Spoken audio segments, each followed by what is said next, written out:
Hello, everyone. Good morning, although it feels like it's afternoon a little bit, doesn't it?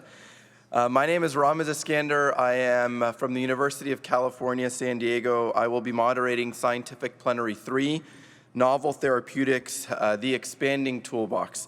And with my esteemed colleague, Dr. Fiona Simpkins from the University of Pennsylvania in Philadelphia, today we will have really a number of high-impact, meaningful presentations in our field, and we will conclude the session, if time permits, with a brief opportunity for question and answer. Before we begin presentations, if you wish to claim continuing education credit, you will need to fill out an online evaluation form. You can access these evaluations through an email link sent to you each morning of the meeting and on the SGO event platform on the general information page. All of the instructions you need will be on that electronic form. In addition, questions and answers, comments to speakers can be submitted through the chat of the SGO event platform. Access to the chat can be found on the session page. If you are attending in person, we recommend accessing the platform from your phone. If you join from a laptop or a tablet, please pause your live feed. We will now get started with our exciting abstracts this morning, starting with Dr. Panos Konstantinopoulos, who will present today a phase 2 two-stage study of letrozole and abemaciclib in estrogen receptor positive recurrent or persistent endometrial cancer. Without further ado. Thank you very much. On behalf of my co-investigators, I would like to thank the organizing committee for inviting us to present our study. This is my disclosures. I will be discussing investigational use of abemaciclib in endometrial cancer.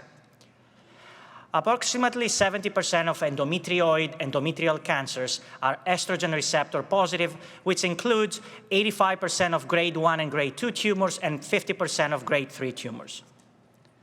Furthermore, these tumors are characterized by concurrent alterations in the PI3K pathway in approximately 90%, as well as alterations in the receptor tyrosine kinase RAS beta-catenin pathway in approximately 80% of the cases.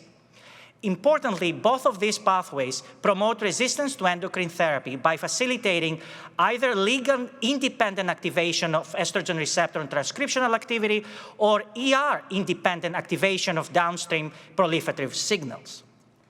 Importantly, estrogen receptor, PI3K, and RTK RAS beta-catenin pathways converge into upregulation of cyclin D1, which activates CDK4/6, leading to cell cycle progression through phosphorylation of retinoblastoma and facilitation of G1 to S phase transition.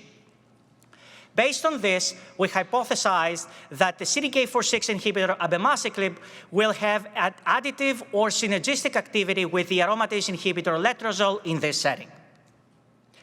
Key eligibility criteria included recurrent estrogen receptor positive endometrial cancer with a cutoff of 1% of nuclei being immunoreactive by immunohistochemistry, no limit of prior therapies, any prior hormonal therapy was allowed, measurable disease by RECIST 1.1, ECOG performance status 0 or 1, no prior CDK4/6 inhibitors.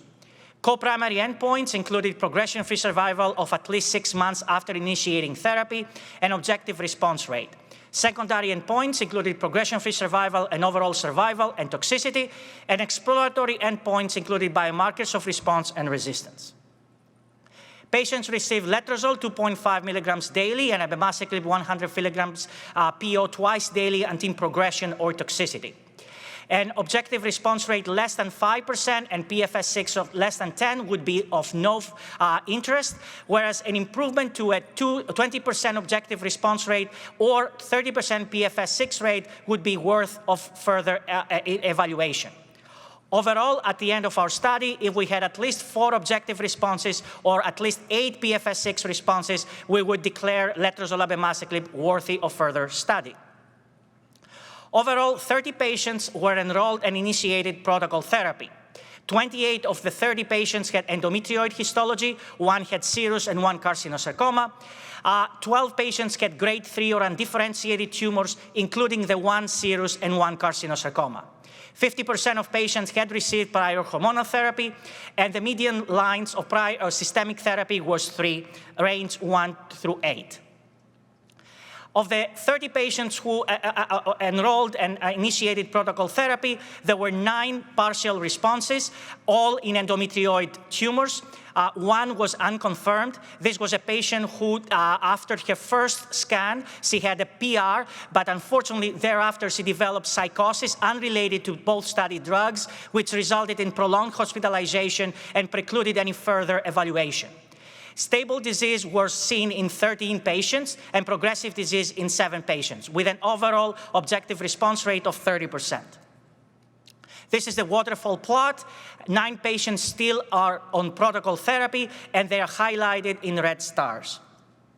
Progression-free survival is shown in this slide, with median PFS was 9.1 months, and progression-free survival at 6 months was 55.6%. This slide shows the grade 3 or more treatment-related toxicities. The most frequent ones were neutropenia, anemia, diarrhea, thrombocytopenia, and increased alanine aminotransferase level. Grade 4 toxicities included only neutropenia and anemia, and there were no grade 5 treatment-related toxicities. Responses were observed both in progesterone receptor negative and progesterone receptor positive tumors. They were seen in grade 1, grade 2, and grade 3 endometrioid tumors. The objective response among grade 3 endometrioid tumors was 20%, 2 out of 10. And there were also seen, we saw responses both in patients who had received prior hormonal therapy, 27%, and no prior hormonal therapy, 33%. Targeted next-generation sequencing was performed in 22 of the tumors. There were no poly-mutated tumors. 3 patients had mismatch repair deficient tumors genomically defined. 2 of 3 patients exhibited an objective response. The other was progression-free for more than 6 months. 11 patients had p53 mutated tumors. 3 had grade 1 or 2 tumors, and 8 had grade 3 or undifferentiated. Only 1 out of 11 patients with p53 mutated tumors exhibited an objective response, as opposed to 6 of 11 patients with p53 wild-type tumors having a response.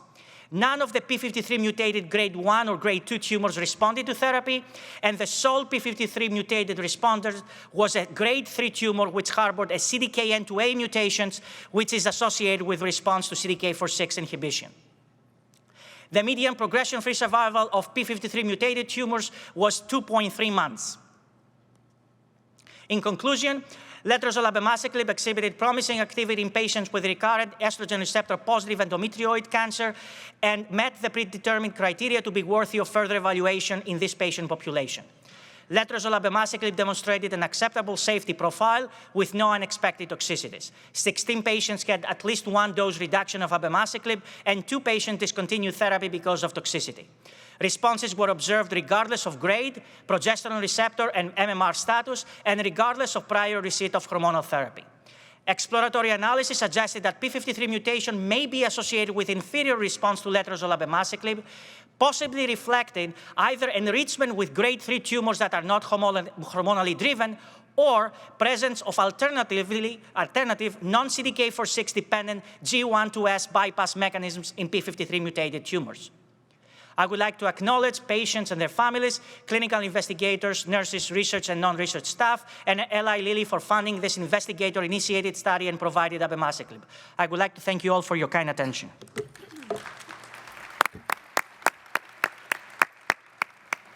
Thank you, Dr. Konstantinopoulos. I would like to invite Dr. Allison Garrett now to present EGFL6, an important growth factor involved in endometrial cancer tumorigenesis.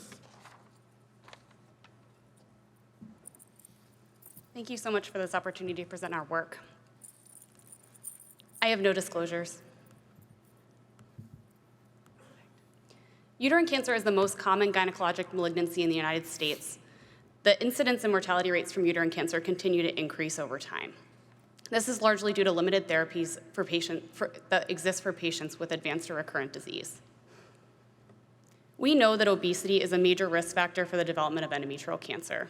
and the prevalence of obesity is increasing in the United States and largely mirrors the rising incidence and mortality rates from endometrial cancer. Clearly, a better understanding of the role of obesity in endometrial cancer, as well as new therapeutic targets, are needed. One potential therapeutic target is EGFL6, or epidermal growth factor-like domain 6. EGFL6 has a wide range of biologic functions, including cell proliferation and differentiation, and it also functions as a pro-tumorigenic factor in multiple tumor types, including breast, ovarian, and colorectal cancers. The role of EGFL6 is unknown in endometrial cancer. EGFL6 is consistently overexpressed in endometrial cancer data sets. And in fact, patients with high EGFL tumor protein expression have worse overall survival than those patients that have tumors that have low EGFL6 protein expression. Interestingly, EGFL6 has been found to play a role in adipose differentiation as well. Additionally, serum EGFL6 levels have been shown to vary with weight loss. One study demonstrated that human subjects had lower circulating EGFL6 levels after experiencing weight loss through dietary interventions when compared to their baseline EGFL6 levels. Our lab also evaluated transgenic EGFL6 overexpressing mice and found that compared to healthy controls seen on the left, EGFL6 overexpressing mice developed significant obesity, including significant intra-abdominal obesity. These findings raise the question if EGFL6 plays a role not only in obesity, but also in the development of endometrial cancer. The objective of this study was to investigate the role of EGFL6 in endometrial cancer tumorigenesis. To start, we first identified 3 endometrial cancer cell lines with varying baseline EGFL6 expression levels, low, intermediate, and high. We overexpressed EGFL6 in the low EGFL6 expressing cell line, and then evaluated the effect on endometrial cancer cell proliferation using 3D spheroid culture assays. This process involves stringent growth conditions that allows for selection of a stem-like cell population and more accurately imitates the tumor microenvironment. We compared total spheroid number seen in the control on the top left image and EGFL6 overexpressing groups seen on the bottom left image. We found a significant increase in tumor spheroid number in the overexpressing group compared to controls. We then repeated these spheroid culture experiments for our parental cell lines with and without recombinant EGFL6 treatment. For the baseline low and intermediate EGFL6 expressing cell lines, recombinant EGFL6 treatment significantly increased total spheroid number compared to controls. For the baseline high EGFL6 expressing cell line, there was no significant difference in total spheroid number, suggesting that this line is less responsive to exogenous EGFL6. We then evaluated if EGFL6 affects endometrial cancer cell migration using a transwell migration assay. This experiment involves using a chamber which has a porous membrane that allows cells to migrate from the top to bottom chamber in the presence of chemoattractants. The left images show migrated cells stained in purple with untreated controlled cells on the left and the recombinant EGFL6 treatment group on the right. We found that cells exposed to recombinant EGFL6 had significantly increased cell migration compared to controls. We then performed scratch assays to determine the effect of EGFL6 overexpression on cell migration. This method involves making a linear scratch along the center of a culture dish and then comparing rates of wound closure. The images on the left demonstrate this experiment, with the blue squares representing the wound closure area at time 0 and 20 hours. EGFL6 overexpressing cells had significantly increased cell migration compared to controls. We next investigated the effects of EGFL6 knockdown on endometrial cancer cell proliferation and migration. We knocked down EGFL6 and then repeated spheroid proliferation assays seen on the left. EGFL6 knockdown resulted in significantly decreased total spheroid number. We repeated scratch assays shown on the right and found that EGFL6 knockdown significantly reduced wound closure. Next, we investigated EGFL6 signaling pathways in endometrial cancer cells. The 3 cell lines were treated with recombinant EGFL6, and Western blot analysis was performed to evaluate phosphorylated MAP kinase, total MAP kinase, and GAPDH positive control. We found an increase in phosphorylated MAP kinase at approximately 7.5 minutes when compared to no treatment controls, with the most significant effects noted in the intermediate and high EGFL6 groups. This provides evidence that EGFL6 signals at least in part through the critical oncogenic MAP kinase pathway. We next evaluated the effects of EGFL6 modulation in vivo. Tumor cells were injected into the bilateral axilla of immunodeficient mice, and we evaluated tumor growth. EGFL6 overexpressing clones demonstrated significantly increased tumor volumes compared to controls, which is demonstrated on the left. EGFL6 knockdown clones demonstrated significantly reduced tumor volumes compared to controls, depicted on the right. This supports our hypothesis that EGFL6 modulates endometrial cancer tumor growth. Finally, as mentioned previously, we found that transgenic EGFL6 overexpressing mice developed significant obesity compared to healthy controls when sacrificed at a young age. When we allowed these mice to age longer, we also found that they developed increased uterine vascularity with uterine hyperplasia and atypia on histology. Some of these EGFL6 overexpressing mice developed spontaneous uterine tumors with histology demonstrating poorly differentiated carcinoma with a high Ki-67 index. This further suggests that EGFL6 may be an important link between obesity and the development of endometrial cancer. In conclusion, our lab found that EGFL6 promotes endometrial cancer growth. EGFL6 expression is associated with obesity and may be an important link between obesity and the development of endometrial cancer. And EGFL6 represents a potential therapeutic target in endometrial cancer. I'm incredibly grateful to Dr. Buchanovich, who was an amazing mentor during this process, as well as all the members of his laboratory. I'd also like to thank the McGee Women's Research Institute Clinical Trainee Research Award and the Gyn-Onc Fellowship for financial support, and finally the laboratory of Dr. Ruda for the provision of the endometrial cancer cell lines used in this study. Thank you very much.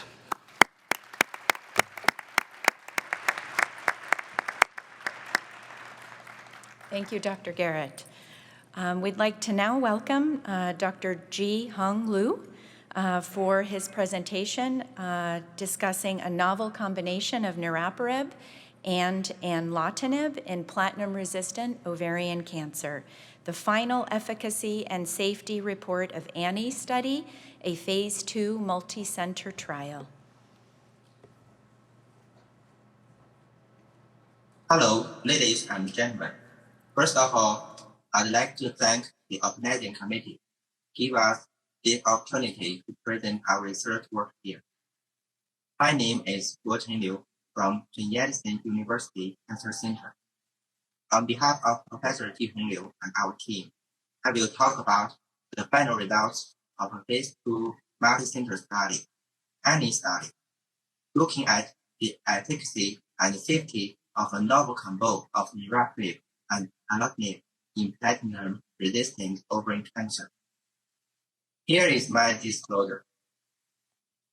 This is a study about niraparib and anlotinib in ovarian cancer patients. As well known, patients with platinum-resistant ovarian cancer have a poor prognosis.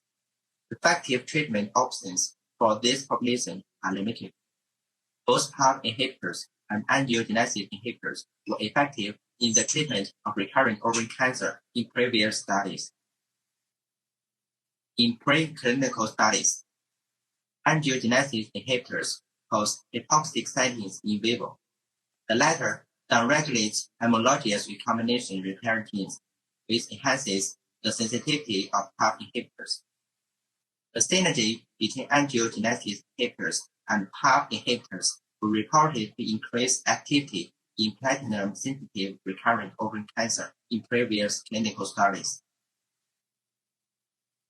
The current ANNIE study aims to evaluate the efficacy and safety of niraparib combined with anlotinib in patients with platinum-resistant recurrent ovarian carcinoma, and also to explore the correlation between circulating biomarkers and oncologic outcomes. This is our study design. Platinum-resistant ovarian cancer with measurable disease and no PARP inhibitors treatment before will give oral niraparib 300 or 200 milligrams once daily continuously, and anlotinib 12 or 10 or 8 milligrams on day 1 to 14 of each 21-day cycle until disease progression or intolerable toxicity. The primary endpoint was the objective response rate according to RECIST version 1.1. Secondary endpoints included safety, PFS, DCR, and OS. An exploratory analysis was conducted in an attempt to investigate the correlation between circulating biomarkers from archival peripheral blood and prognosis. As shown in this page, between May 22nd, 2020 and April 22nd, 2021, 40 patients were finally enrolled, and totally 419 treatment cycles were administered. The 28.6% of cycles required dose reduction. at the cutoff date of analysis on December 31st, 2020, 7 subjects were still on treatment. Baseline characteristics of patients were summarized in the right table of this page. The median age was 54 years, and most of the patients had stage 3 or 4 disease at the time of diagnosis. Patients received a median of 4 lines of chemotherapy, and most of them received anti-angiogenic drug treatment prior to enrollment. The most common pathological type in this cohort was high-grade serous adenocarcinoma, and of them, only 5 patients carried BRCA mutations. As of December 31st, 2021, when the database locked, 36 subjects underwent imaging evaluations.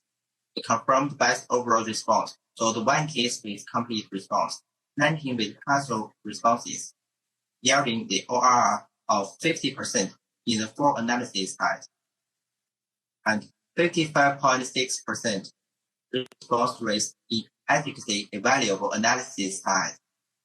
In this study, 4 patients did not undergo imaging checkup.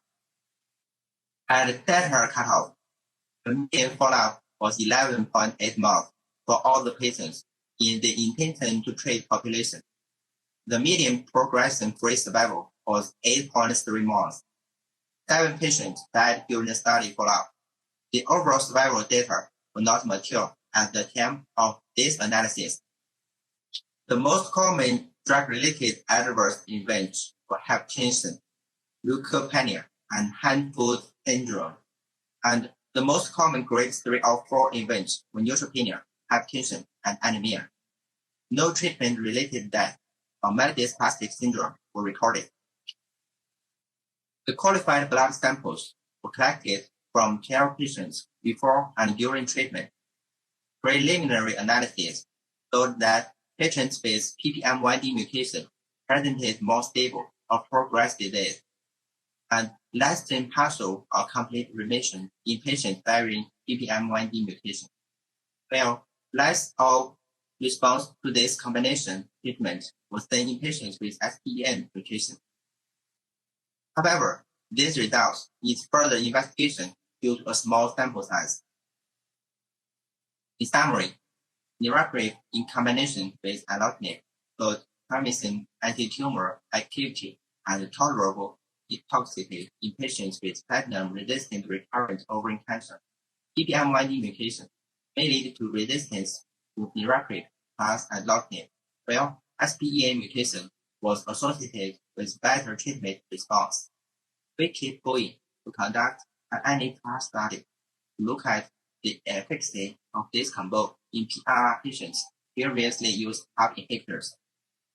Finally, we would like to thank the patients and their families, as well as all the investigators who take part in any study. Thank you for your attention.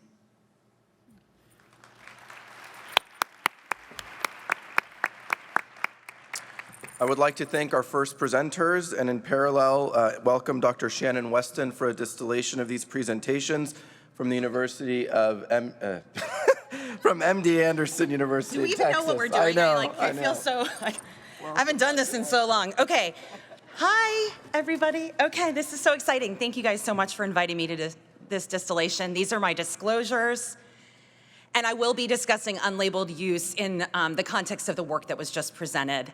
Now, I know it's March Madness, but for my people that are missing football, I'm going to channel Chris Berman and try to do the fastest 4 minutes to cover these 3 amazing abstracts.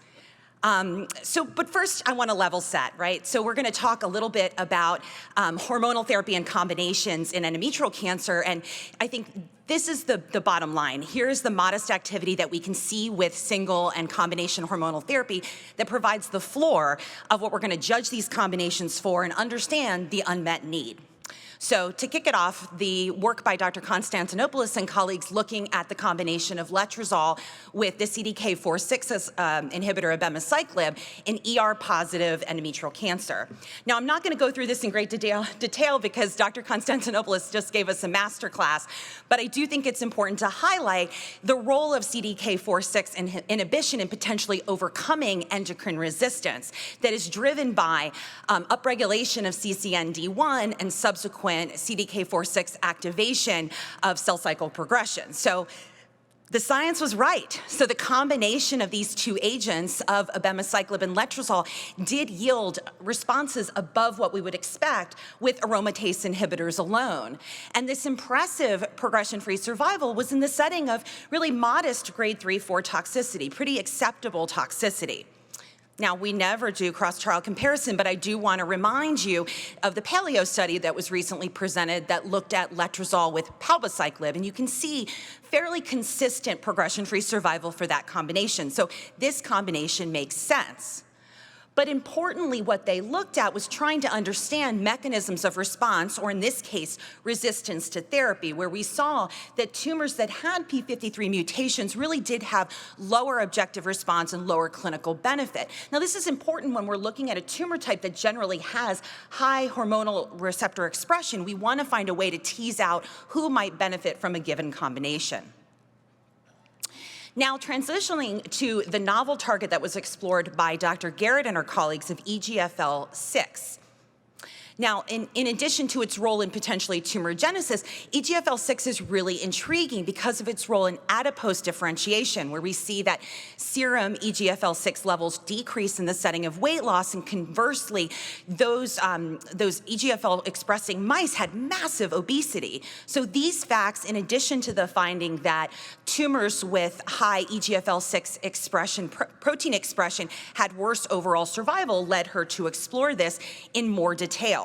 And what we found is that EGFL6 increases endometrial cancer proliferation, migration, appears to signal through the MAP kinase pathway, and importantly, she developed a really exciting model where these transgenic mice do develop endometrial hyperplasia and endometrial cancer, which will provide a really interesting model for further research. Now, it's a little too soon to put this into patients, but I do think it's intriguing the opportunities to potentially knock down EGFL6 with CRISPR-Cas mechanisms, as well as potentially using an old drug, erlotinib, to target this agent. And then finally, the updated results from the ANI trial combining neratinib and niraparib and enlotinib in ovarian cancer. Now, enlotinib is a dirty kinase inhibitor. It hits VEGFR in addition to a number of targets. And as Dr. Liu described, when we induce tumor hypoxia, we can see homologous recombination defects. Now, when we add PARP to that mix, we can cause replication fork collapse and subsequent synthetic lethality. And what they found was this works. This combination is active in platinum-resistant ovarian cancer that had not been treated with prior PARP. It was irrespective of BRCA mutation, although we don't have HRD details. Now, this was previously presented at ESMO, and you can see that the response rates were about consistent over time, so we've kept that response. But importantly, he looked at some interesting exploratory markers and found the potential that PPM1D mutations may be associated with resistance and SPEN mutations may be associated with response. So this will be interesting to move forward and look at these in larger studies.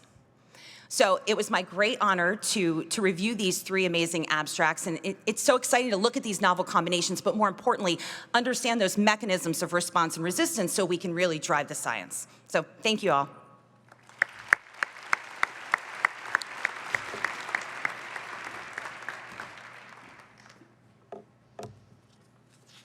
Thank you, Dr. Weston.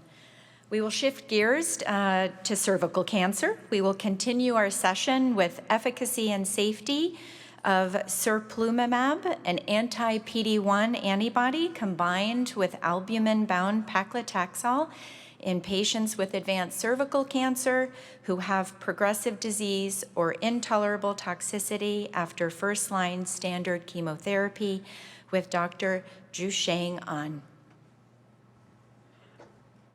Good day, everybody. I'm Dr. An Zhusheng from GO department, National Cancer Center, Cancer Hospital, Chinese Academy of Medical Science. I'm honored to be here today on behalf of PI Professor Wu Lingying and my team staffs to present our research work. Efficacy and the safety of serplulimab combined with nab-paclitaxel in patients with cervical cancer who failed after first-line chemotherapy. And I had no disclosure here. Cervical cancer is the first commonly diagnosed cancer and the leading cause of cancer deaths in women worldwide. Now, limited effective treatments are available for cervical cancer patients who have failed first-line chemotherapy. As one of the second-line systemic treatment, the objective response rate of nab-paclitaxel was reported as 28%. In year of 2018, pembrolizumab was approved by FDA as a preferred second-line treatment for recurrent or metastatic cervical cancer patients who are PD-L1 positive, based on the results of KEYNOTE-158. Serplulimab, we are talking here, is a novel anti-PD-1 monoclonal antibody, whose efficacy and safety has been demonstrated in various cancers. Therefore, serplulimab and nab-paclitaxel as combination treatments are expected to have a promising efficacy in advanced cervical cancer patients. In this phase 2 multi-center study, 20 eligible patients with cervical cancer who had disease progression or were intolerant to first-line chemotherapy were planned to be enrolled. All the patients with CPS score of 1 or greater and have an ECOG performance status of 0 or 1. Patients would receive serplulimab 4.5 milligram per kilogram and nab-paclitaxel 260 milligram per square meter every 3 weeks by intravenous infusion. Nab-paclitaxel was used up to 6 cycles, and serplulimab was used up to 2 years until disease progression or intolerable toxicity. The primary endpoints were objective response rate and safety. The second endpoints includes progression-free survival, overall survival, and DOR. By the end of year 2021, 21 eligible patients were enrolled and received at least 1 dose of combination therapy. The median follow-up duration was 14.6 months. By far, 5 patients are remaining on treatment, and another 4 patients are in a survival follow-up period, and 12 patients have ended the study. This is patients' demographic and baseline characteristics. As we can see, 95% patients had squamous cell carcinoma, and 67% patients had a CPS score of 20 or greater, and 29% patients received at least 2 lines prior treatments. Most patients had distant metastatic disease at enrollment. The objective response rate was 57.1%. With 3 complete response and 9 partial response, and the DOR was 76.2%. The waterfall plot and the swimmer plot both showed a terrific response to the combination therapy in enrolled patients. The median duration of response is not reached yet. The 12-month DOR rate was 17%. The median progression-free survival was 5.7 months. The 12-month PFS rate was 48%. The median overall survival was 15.5 months. The 12-month OS rate was 71%. This is the adverse event summary. And 30% patients had adverse drug reaction of grade 3 or higher, and no TEA leading to serplulimab discontinuation was reported here. 57% patients had IRAE, and 2 of them had grade 3 or higher IRAE. That's 1 patient had blood creatine phosphorokinase increased, and 1 had diarrhea and anemia. Both were recovered to grade 1 or less finally. And the most common TEA included bone marrow suppression, constipation, and alopecia. And the most common IRA was rhodism dysfunction and pruritus. And no new safety signals were observed. We can draw some conclusions from this research. Sablulimab and nab-paclitaxel combination therapy showed a more excellent anti-tumor activity with objective response rates of 57.1%. The median progression-free survival was 5.7 months, and the median overall survival was 15.5 months. At the same time, sablulimab in combination with nab-paclitaxel had a manageable safety profile. At the end of this presentation, I'd like to express my sincere appreciation to all the patients, all the investigators and staffs involved in our research. Thanks to your great contribution here. That's all. Thank you for your attention. Thank you, Dr. An.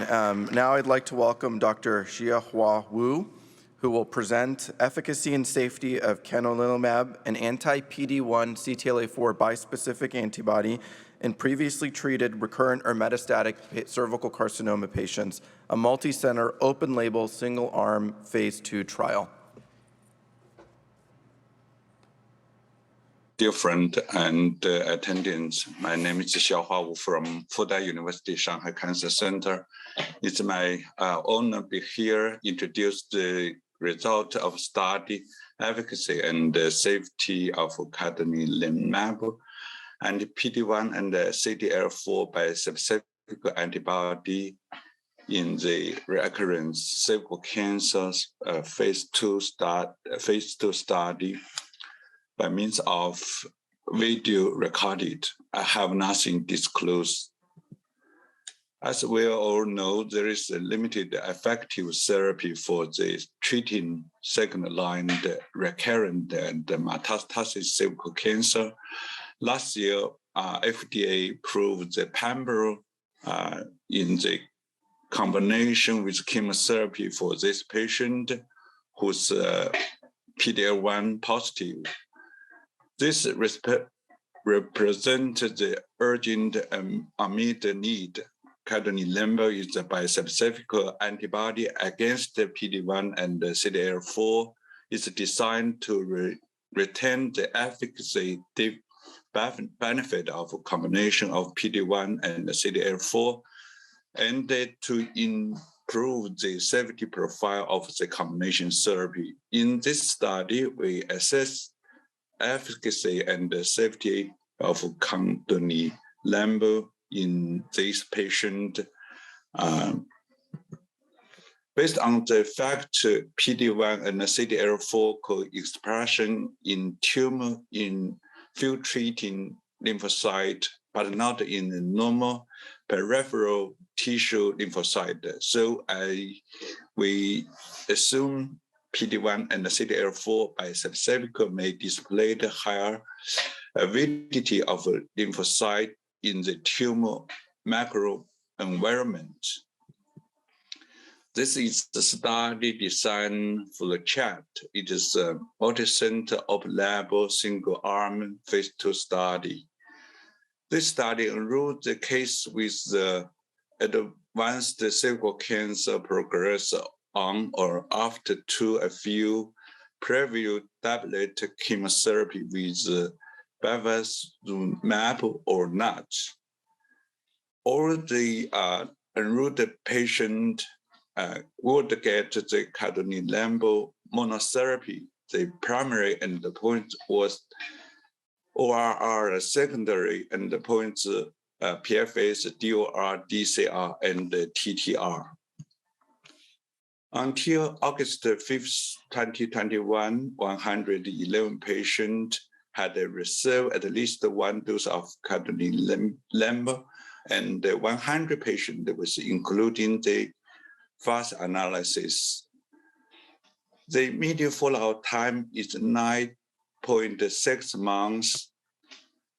94 patient squamous cell carcinoma, 3 patient adenocarcinoma, 3 patient adenosquamous carcinoma. Tumoral PD-L1 status was categorized by CPS. 64 patients had CPS score more than 1. 18 patients had CPS score less than 1. Overall, the ORR in 100 eligible patients was 13.3%, with 12 patients achieved CR and 21 achieved PR. The DCR was 52%. The median TTR was 1.8 months. Results from subgroup analysis of ORR was as consistent with the whole overall analysis. The patient benefit from the cadonilimab monotherapy regardless their PD-1 status or bevacizumab treatment. The overall median PFS was 3.7 months, and the 6 and 12 months PFS rate was 41% and 21% respectively. The overall median OS was 17.5 months. The 6 and 12 months OS rates were 18% and 64% respectively. About the TRAEs in whole 111 patients, it occur in 91%, more than 3-degree TRAE occur in 27%. Most common TRAE in any grade included anemia, hypothyroidism, ALT increase. Most common TRAE including anemia, decreased peptide dyspnea. Specifically, immune-mediated adverse events occur in 34 patients. 5 patients had present grade smooth 3 IRAE. Most common IRAE in any grade, including hypothyroidism, TSH degrade. Most common IRAE in MO3 grade, immune-mediated pneumonitis, hepatitis, myocarditis, myositis, hepatitis, and diarrhea. In conclusion, cadonilimab monotherapy is an efficacious as second-line treatment for recurrent and metastatic cervical cancer. Patients benefit from the cadonilimab regardless their PD-1 status or prior bevacizumab treatment. Cadonilimab monotherapy is safe and well tolerated in those patients. A phase 3 confirmatory trial of cadonilimab and placebo in combination with chemotherapy plus bevacizumab as first-line treatment for those patients is ongoing. Finally, I would like to thank the patient and the family for participating in the study. Thank you for your attention.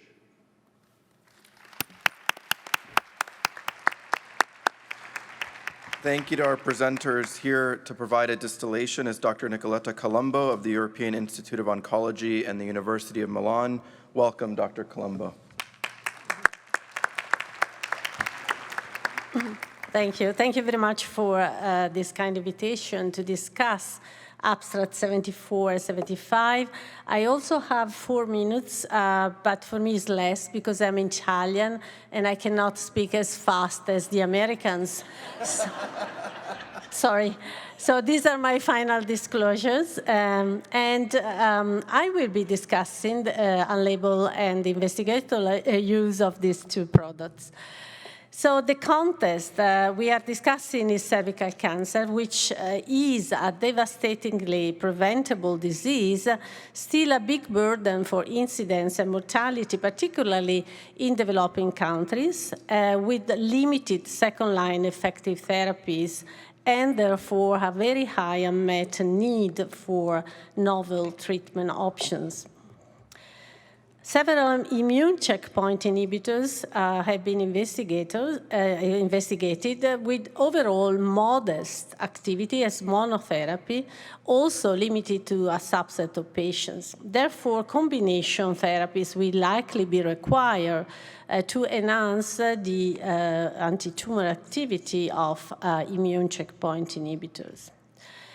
So we are in Arizona, and I thought that I wanted to use as analogy this very interesting movie, and I like this movie very much. So starting with abstract 74, abstract 74 described the activity of the combination of serplulimab with nab-paclitaxel and reported an overall response rate of 57%, a median PFS of 5.7 months, and a median OS of 15.5 months. The main problem with this trial is that included a small and extremely selected population. In fact, if you look at the characteristics, 60% of these patients were considered to be ineligible, and we don't know why. It was not described. And 67% of these patients had a CPS greater than 20, not than 10, but 20. And moreover, although an interesting activity was observed, there was no control arm. It is not clear if this will work also in patients previously treated with immune checkpoint inhibitors, which, as you know, is becoming the new world for patients with cervical cancer. Now, moving to the second abstract, dual targeted immunotherapy is a clinically validated strategy for optimizing anti-tumor activity over anti-PD-1 monotherapy alone.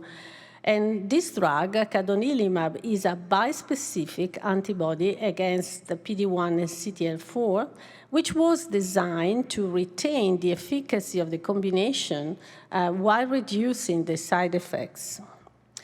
This dual targeted immunotherapy has been investigated previously, and as you know, Balzal even obtained the FDA Fast Track designation on March 2020. So looking at the response rate, the activity of this drug, of this cadonilimab, seems to perform quite well in this large population of 100 patients, with 33% response rate, including 16.7% in the PD-L1 negative population. However, grade 3 and 4 toxicity does not seem to be reduced as it was hoped and speculated by the authors. So this was a very large population, unselected for PD-L1. A promising activity was observed in terms of response rate, PFS, OS, and activities was also seen regardless of PD-L1 expression. And as you have heard, a phase 3 study is now ongoing in frontline in recurrent metastatic patients. The big question is whether these results can be generalized to non-Chinese populations and if this drug will work in the ECI's previously treated patients. So, as you know, this treatment, the treatment landscape of cervical cancer is rapidly evolving, with immunotherapy moving up front. Pembrolizumab is already standard in combination with chemotherapy in the front line and also as monotherapy in second line together with several other drugs. And the possibility exists that immunotherapy will move even more upfront in combination with chemoradiotherapy in locally advanced cervical cancer. And several trials are ongoing with various combinations in second line. In the future, I think we will see if IO will completely replace chemotherapy. We also have to improve our knowledge on predictive biomarkers, and there is an urgent need to find effective post-IO options. Last but not least, I think we will need to address issues about access, affordability, and compliance, especially in regions with a high burden of disease and underserved populations. I want to congratulate both authors for their interesting abstracts, and I thank you, all of you, for listening. Thank you.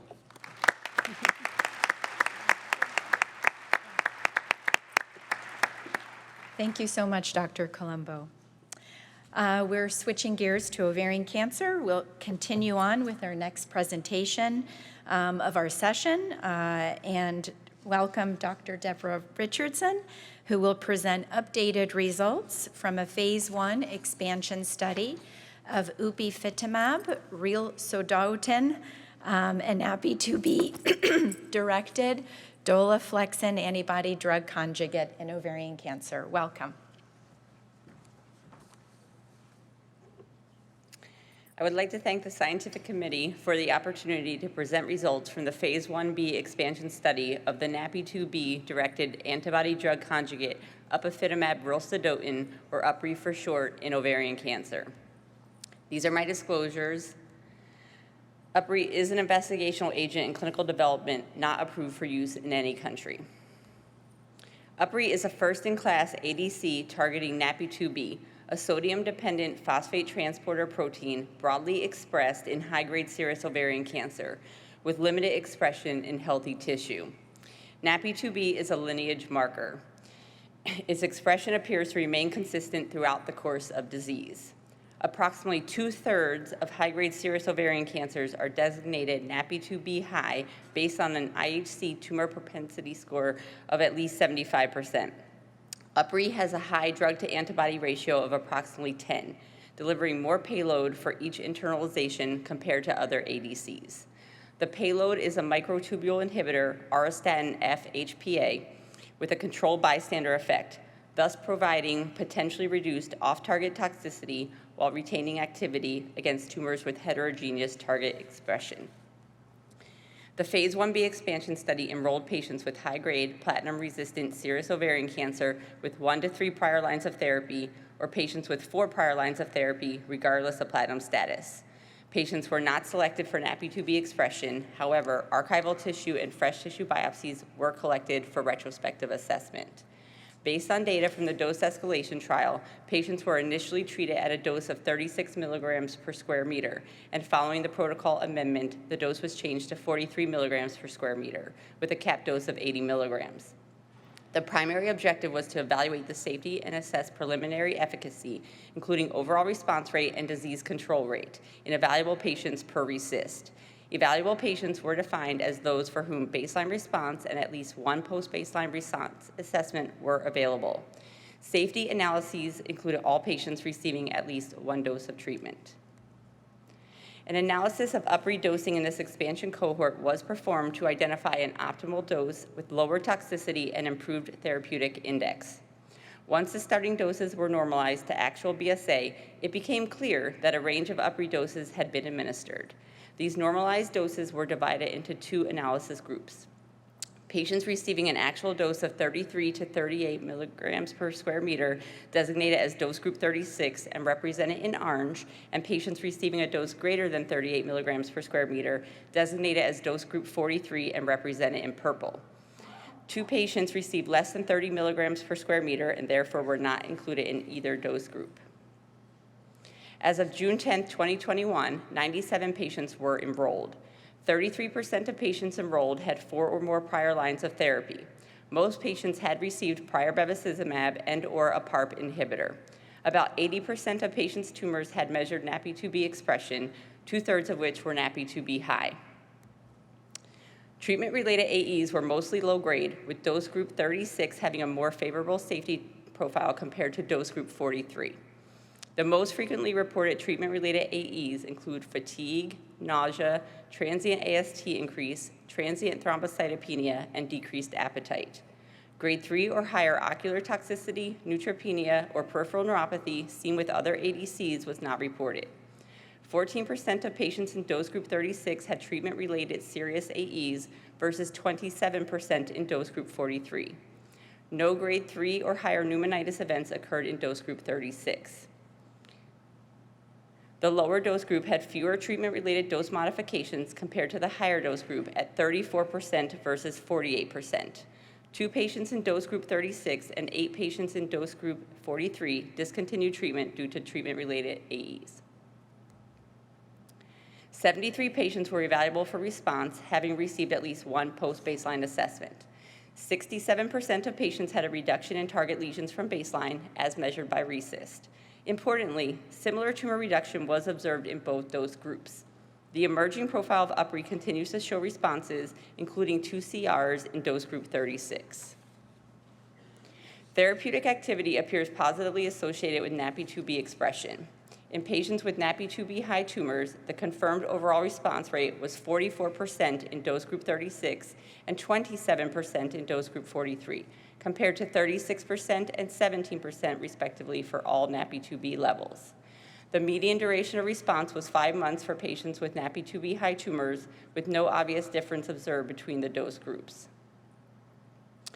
With respect to time on treatment as a function of dose group and NaPi2b expression level, there was a trend toward longer time on study for patients with high NaPi2b expression. This is underscored by 1 patient in dose group 36 who remained on treatment for over 12 months. Longer duration of therapy was also observed overall in patients in dose group 36 compared to dose group 43. These results from the UpRi phase 1 expansion cohort have informed the dose selected for evaluation in UPLIFT, a global registrational single-arm phase 2 trial evaluating UpRi monotherapy in patients with platinum-resistant high-grade serous ovarian cancer who have received up to 4 prior lines of therapy. Patients with grade 1 or 2 neuropathy at baseline are eligible. Patients are not biomarker selected, but archival or fresh tumor tissue is required for retrospective NaPi2b evaluation. The primary endpoint is investigator-determined confirmed overall response rate in patients with high NaPi2b expression. The trial is currently enrolling patients. Another trial expected to initiate this year is UpNext, a randomized phase 3 maintenance study evaluating UpRi in earlier line patients with platinum-sensitive disease. The trial will enroll patients who have achieved a CR, PR, or stable disease following their most recent platinum-based therapy. Patients will be selected based on high NaPi2b expression defined as a tumor proportional score above 75%. Prior PARP inhibitor therapy is required only for patients with germline or somatic BRCA mutations. The primary endpoint is PFS by blinded independent central review. In conclusion, UpRi is a first-in-class ADC targeting NaPi2b that showed clinically meaningful activity in a population of heavily pretreated patients with ovarian cancer, without the severe ocular toxicity, neutropenia, or neuropathy seen with other ADCs. UpRi had notable activity in patients with NaPi2b high tumors. Based on the analysis of reported UpRi expansion data, dose group 36 had a more favorable safety profile while maintaining similar efficacy compared to dose group 43. At the 36 milligram per square meter dose, UpRi demonstrated robust clinical activity with a differentiated safety profile. These data support evaluating the 36 milligram dosing in the ongoing UPLIFT trial. I would like to thank the patients and their families participating in this study and acknowledge my fellow investigators and their research staff. Thank you very much.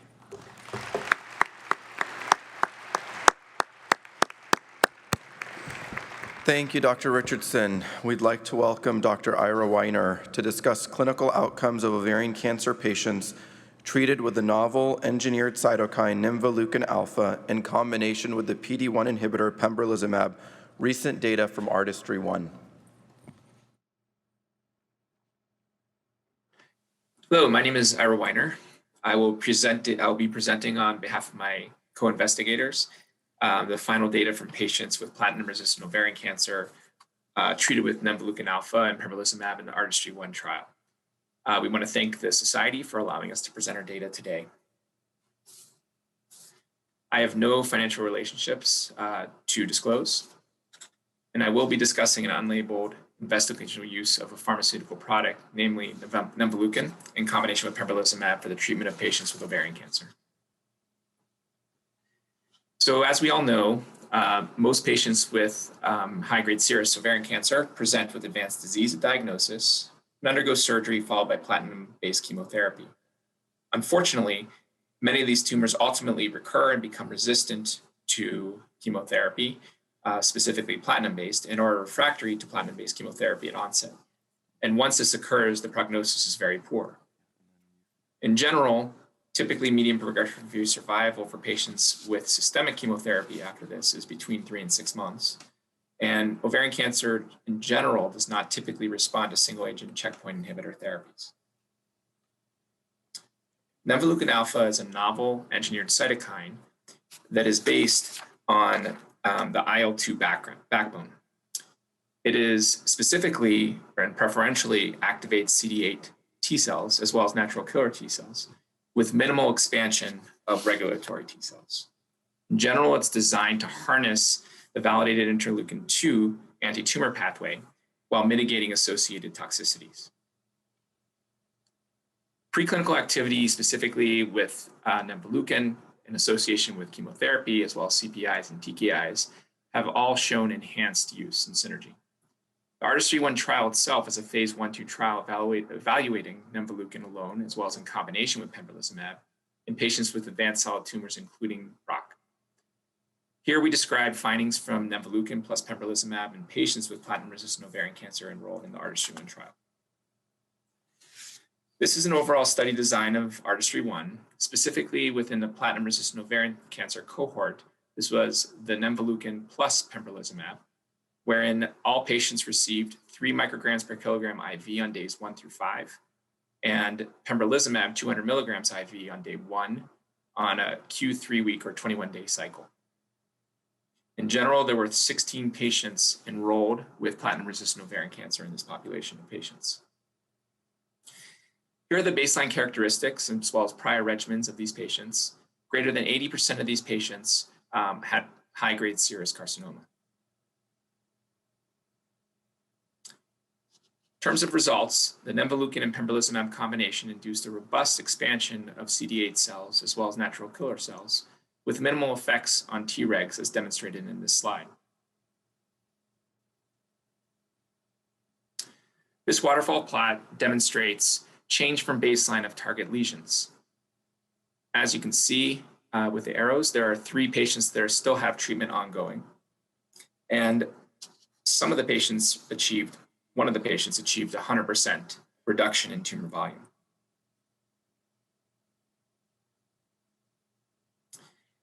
Five patients with platinum-resistant ovarian cancer had what we would determine to be clinically significant or meaningful benefit. 2 with complete responses, 2 with partial responses, and 1 patient with stable disease. Specifically, that patient with stable disease had treatment for a year and a half. On the right, you can see details of the various patients' experience of the 5 patients that had significant clinical benefit. You'll notice that these patients were heavily pretreated, with 4 of these treatments currently were on treatment for over a year and 3 patients currently remain on therapy. Overall, the objective response rate was 28.6%, and the disease control rate was 71.4% in 14 evaluable patients who received the nemvaleukin 3 micrograms per kilogram IV plus the pembrolizumab, again on a Q3 week cycle. The next couple of slides demonstrate response in 2 specific patients with the complete response. This is a 48-year-old patient who had received 5 prior lines of therapy and this was prior to starting the combination in 2019. We observed a first confirmed CR at cycle 10 with a maximum reduction of 70% in her target lymph node lesions. In February 2021, she completed 2 years of pembrolizumab combination therapy and then discontinued her Keytruda and continues on nemvaleukin at this time as a single agent with ongoing complete response. Our second complete response was in a patient who is 83 years old, who had received 2 lines of prior therapy starting to the combination therapy. Partial response was achieved at cycle 4 with a maximum reduction of 55% in her target lesions. And then representative scans here are also demonstrated, with CR achieved at cycle 24. This patient, as noted, remains on current treatment as well. In terms of safety, in general, the combination was demonstrated to be quite safe. A summary of safety is shown on this slide. The majority, anemia, neutropenia, and decreased neutrophil count, were the most frequent grade 3 or 4 AEs at 9.3 and approximately 10%. 4% of patients had nemvaleukin-related adverse event leading to discontinuation. There was 1 death assessed by the investigator as due to a nemvaleukin-related AE, specifically in a heavily pretreated patient with pancreatic cancer in the ARTISTRY-1 trial, but none on the platinum-resistant patients. Safety in patients specifically with platinum-resistant ovarian cancer was consistent with that observed in the entire cohort of patients in ARTISTRY-1. In conclusion, nemvaleukin and pembrolizumab combination demonstrated significant evidence of tumor response in disease control in patients with heavily pretreated platinum-resistant ovarian cancer. This includes 2 very durable complete responses among 14 evaluable patients, both still on treatment after 2 years. The combination therapy was generally well tolerated, and the safety profile in patients with platinum-resistant ovarian cancer was consistent with the overall ARTISTRY-1 safety population. Anti-tumor activity was also observed in the platinum-resistant ovarian cancer cohort of subcutaneous nemvaleukin and pembrolizumab, which is still ongoing. The US FDA granted Fast Track designation to this combination for treatment of platinum-resistant ovarian cancer, and there is now a phase 3 ARTISTRY-7 trial that is currently enrolling patients that will further evaluate nemvaleukin and pembrolizumab. We wish to acknowledge all of the patients who are participating and/or participated in this trial, as well as their families. And many thanks go to all of the investigators as well as the site personnel for their participation in this study. This trial is sponsored by Alkermes, and all of the medical writing and editorial support was provided by Parexel and funded by Alkermes as well.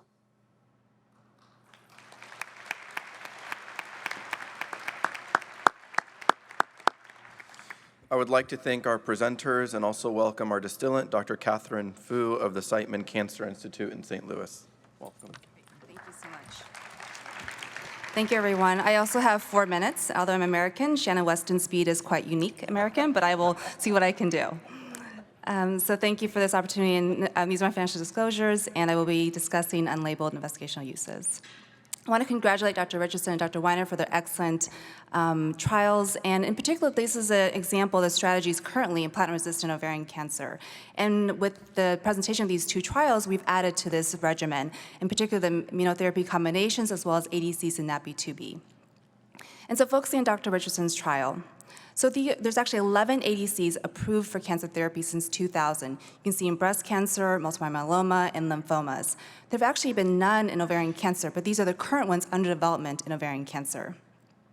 And ADCs ideally have a monoclonal antibody targeted to a tumor antigen expressed or overexpressed on cancer cells. They're then linked to a payload that has a cytotoxic agent or a highly potent small drug or peptide.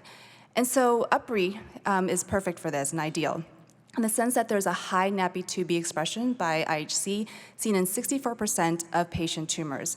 And as Dr. Richardson had highlighted, that there is an increased objective response rate for those tumors with high NaPi2b expression. And interestingly, there is a dose difference in terms of 36 milligrams per meter squared had higher objective response rate compared to the 43 milligrams per meter squared. And interestingly, the treatment dose discontinuation due to TREEs or adverse events was actually 7% in the lower compared to 12% in the higher. So this leads us to pause and think about the current trial designs and phase 1 trials. We're really focusing on the maximal tolerated dose, and perhaps we should think about maybe focusing on a pharmacokinetic or pharmacodynamic endpoint instead. In terms of a really quick transition, Dr. Weiner's trial, Artistry-1, and really focusing on the 16 patients with platinum-resistant ovarian cancer, and highlighting the lower left figure there, showing that IL-2 can enhance response to anti-PD-1 inhibitors, and particularly perhaps by activating proliferating T cells. And the bottom right highlights that nemvaleukin alpha expands these tumor-destroying immune cells, particularly CD8 T cells and NK cells, and not really expanding the immunosuppressive T regulatory cells. And this actually translates to response. Again, we shouldn't do cross-trial comparisons, but looking at Keynote 100 with single-agent pembrolizumab, objective response rate of 10%, compared to Artistry-1, where you see a 28.6% response in platinum-resistant ovarian cancer. And what's really exciting is the translational component to it. So 15 patients with platinum-resistant ovarian cancer had blood drawn throughout the trial. And the blood, actually, the immune cells were identified throughout this, and you can see in the blue and the green line there, the tumor-destroying immune cells, otherwise known as NK cells and CD8 T cells, were actually expanded and continue to be expanded throughout the trial, compared to the more immunosuppressive T regulatory cells in red, were continued to be suppressed. And so it would be exciting to see how Artistry-7 does in terms of combination compared to chemotherapy led by Tom Herzog. So I'll end with the idea that biomarkers can provide clarity to treatment outcomes, and although these biomarkers are currently under development for both of these trials, there's some questions for the future direction as these biomarkers are being developed. And so I'll focus on the Artistry-1 in terms of, although we did see a total in CD8 T cells expanded, what about the activated CD8 T cells? In particular, looking at the responders versus non-responders, can we really identify that? And maybe in terms of the tumor mutational burden, this trial really showed that there was more the low and intermediate, whether or not that might also be correlated. In terms of UpRi, when we look at NaPi2b for immunohistochemistry, how does this expression correlate with platinum-resistant and platinum-sensitive tumors? And then actually, will the expression of these tumors be better reflected in archival or better in fresh tissue? And really think about NaPi2b as a lineage marker. Likely, we suspect that it'll probably be the same consistent expression. So with that, I'd like to also, again, congratulate the Dr. Richardson and Dr. Weiner for their excellent trials. Thank you.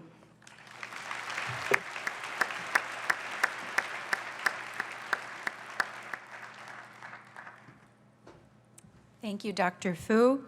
Thank you, everyone. Thank you also my fellow moderator, Dr. Ramez Eskander. This will be a busy afternoon and evening for the SGO annual meeting.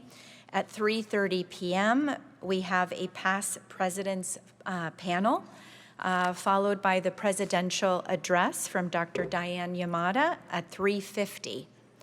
Late-breaking abstracts will then be presented at 4:15 p.m. Tonight's SGO event will be at the Corona Ranch for a celebration of Mexican culture.